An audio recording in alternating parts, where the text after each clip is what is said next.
Hey, yeah, everybody. I know I posted earlier today, but I wanted to say that I went back and did some meditation and some reflecting, and yeah. So I wanted to make sure that my intentions were completely, clear in what I've said. And I just feel like there's some more stuff that I could probably elaborate on, because I do understand that this is a lot to take in for everybody. So what I really wanted to stress and really wanted to get across to you guys all is that when I speak about like modern day anti-racists, I think a lot of times the media has a certain way that they want to project the like minority as, and for some reason, for me personally, I feel that the media and that maybe some modern anti-racists and stuff make them look really weak. So what do I mean by that? I mean that, instead of like shutting the fuck up and listening to what the minorities have to say because they're strong, they know what the fuck they're wanting, they know what their battle is, they know what they need for support. Instead of shutting the fuck up and just listening, right? We as white people, we get really excited to help, which is great intention. I mean, I'm not saying that intention is bad. But what I'm saying is when we get excited to help, we don't listen. So we take it to a level of it's about us. You know what I mean? And we need to reflect on that. I've done that as well. I think anybody who's keen to help other human beings and has a decent heart, that can get very, very passionate in general. You know what I mean?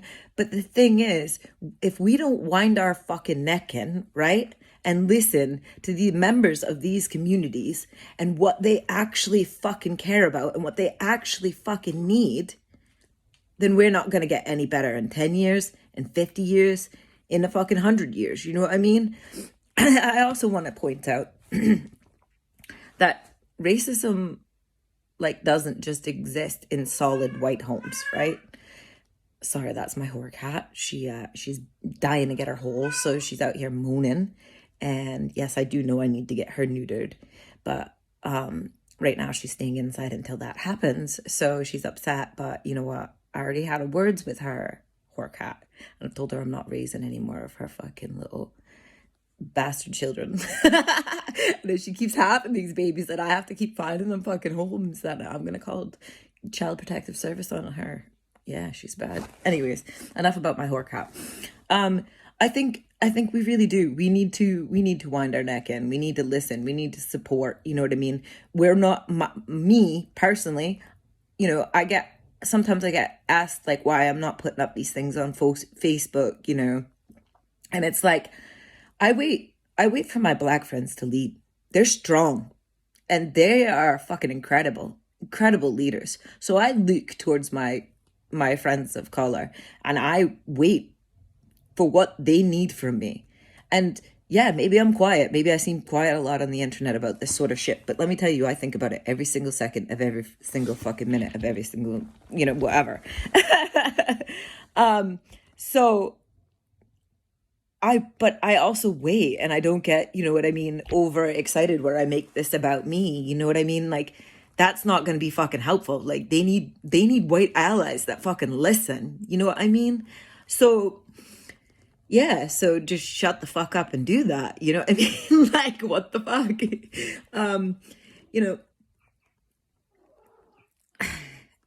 If you don't look at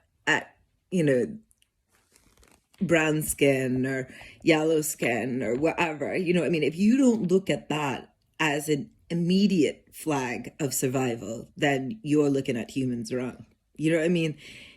Like, I don't know a single person that's, not fucking incredibly strong that come from a minority background. I don't. Even gingers. You ever notice I surround myself with gingers? Gingers are the minorities of the white community, right? Like, there's not a lot of them. But if any ginger I know is sound as fuck, because you know why? Because they've been through absolute hell. I do know some absolute nut ones, but we all are a little bit nutty. But no, yeah, like ginger folk are fucking sound as fuck. And you know why? It's because they know what the world is like. They know how mean it can be, how cruel it can be. You know what I mean? And it's the same for my black friends, or my Asian friends. I look at them all, or my Mexican friends, and I sit here and I see their skin color as a fucking flag of survival, of the fact that I know for a fact they've faced so much adversity in their lives. You know what I mean? So yeah, don't make them weak, man. They ain't weak. Like, I don't know, like, get out there, get yourself some friends of color, because let me tell you, those folk have so much to teach you.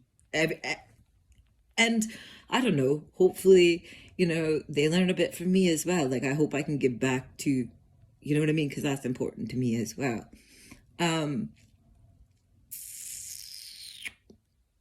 I think it would do a huge injustice for me not to mention the racism that exists in other cultures.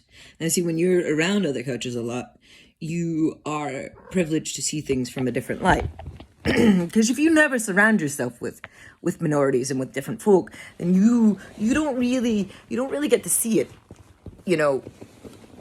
see how life is. You know what I mean? You just get to see what, like, the media wants you to know, or the internet wants you to know, or what you research, or whatever, you know what I mean? But when you actually have friends of that, you see what goes on behind the scenes, right? So I can't tell you how many fucking times I've witnessed racism as a multicultural family, or visited my multicultural families, friends and stuff like that. I've witnessed black people and their racism against, a lot of Hispanics, a lot of Asian folk, you know what I mean? A lot of white folk too. And I think, I know that my friends, that are black and that have married white have dealt with racism from within, you know what I mean? So not only are they battling racism on the outside, but they're battling subtle racism. And sometimes not even fucking subtle, because people don't give a fuck, do they? When you're that ignorant, you don't care. But there's a lot of subtle racism that they've dealt with stuff like that. You know what I mean? I know that a lot of my Asian friends face a lot of adversities for marrying black people. I know that I've witnessed, my family members be abused for having rounder eyes or bigger body or whatever, and they're Asian and they're mixed with Caucasian, you know what I mean? They're gonna get big bones, you know what I mean? Like, Caucasian women are naturally gonna be a bit bigger than, Vietnamese women or Chinese women or whatever, you know what I mean? So I've personally witnessed, that not only the racism against, their choices, but also in a lot of those cultures, sadly, women aren't treated very well either. So if you look at, like, a lot of the like Pacific Islands and like that sort of stuff, women in China, you know what I mean? All of that, they're still quite back traditionally, so the women wouldn't get, like, the farm or anything like that, you know what I mean? Or they just don't have the same respect for women. In their culture, men, are worshipped. So not only is a woman of color getting, trouble from the outside, like I said, but it's coming from the inside as well. And it's everywhere. And it's fucking, I've got a long-term friend whose mother's white, whose father's black, who obviously is black herself. And, when all this stuff kicked off with, like, Donald Trump and all that, like, her mom, like, somebody that I've known my whole life, she changed. And I'm not saying that's Mr. Trump's fault, but I'm saying that the culture that it breeds, that comes from a minority probably of Trump supporters and that sort of stuff. But sadly, a woman, a white woman, somehow got so twisted up in it all that she thought it was completely appropriate that she be able to use the N-word. Now, this is the same woman that I saw fight for her daughter when people called her that. So where the fuck did this idea come from? How did she change? Where did that go? You know what I mean? And then you get a lot of people that say, oh, I can't be racist because I've got a black baby. Well, I'm telling you right now, the fact that you think it's okay to call anybody of that color because you got a black child the N-word, I'm sorry. No, that's not okay. That's not acceptable. And you're supposed to be the biggest fucking defender. What the fuck are you doing? But also, what in society has changed you to make you think that that's okay? You know what I mean? So I'm scared to fuck at where this society is going. You know what I mean? That's why I'm out here talking about this shit. That's why I'm saying they ain't weak, man. Because it's coming from every fucking angle for these people, for these human fucking beings. And yeah, I think it's brave to want to help, but I think it's even stronger and more humbling to listen. That's all I'm saying with that. You know what I mean? I suppose that's a bit of a rant, but that's what I'm saying we need to do. We need to fucking listen. We need to wind our necks and we need to sort this shit that way, because that's the only way we're going to make progress. And we need to take, all of us, all cultures need to take accountability for our own racism. Whether you're Chinese and you're racist against, the Japanese, if you're Mexican and you're racist against black people, whatever the fuck it is, we need to stop that shit. And to pretend that it's only us doing it is a huge, huge disservice to ending racism,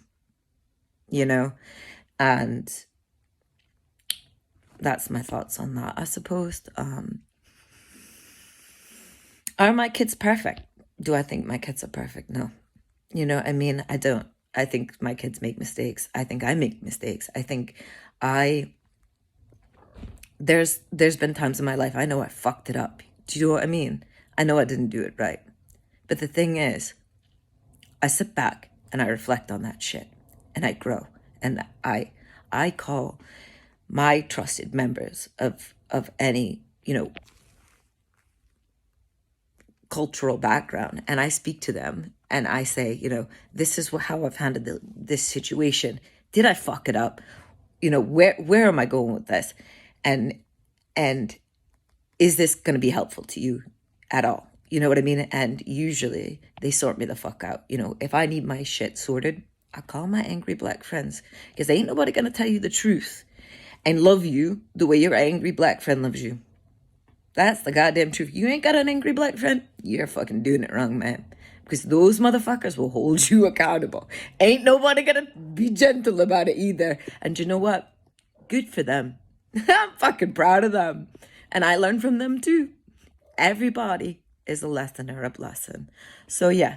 So I just wanted to make sure that I touch bases on those things. It's really important to me that I really get my thoughts out appropriately. So I've arranged to go down and visit my soul sister, Soraya. I'm so fucking excited to visit her. So I'm hoping, I don't know how she'll feel about it, but I'm hoping to get her on here for a chat about herself, about what she's overcome as a woman, as a black woman, and just talk to her about life. I mean, she's loved me for a long time. So, yeah, so it should be interesting to find out why. Kidding, sorry. I know why you love me, because I'm crazy and nobody else will. So hopefully this week will be a bit more interesting as well. I hope that, I'm doing a service to somebody. And listen, if I'm fucking this up in any way, I hope that everybody sorts my ass out. Except for white people, because you know what? I don't care about you and your opinion. No, I'm just kidding. Not racist against my own people, don't worry. Anyways, yeah, I need to get some coffee in me and a doobie, because I actually haven't smoked this morning. So, and the children, I've got to get up and be able to function for the children for school. But yeah, so peace out, smelly trouts. I hope everybody has a great week, and I'll chat to you guys soon.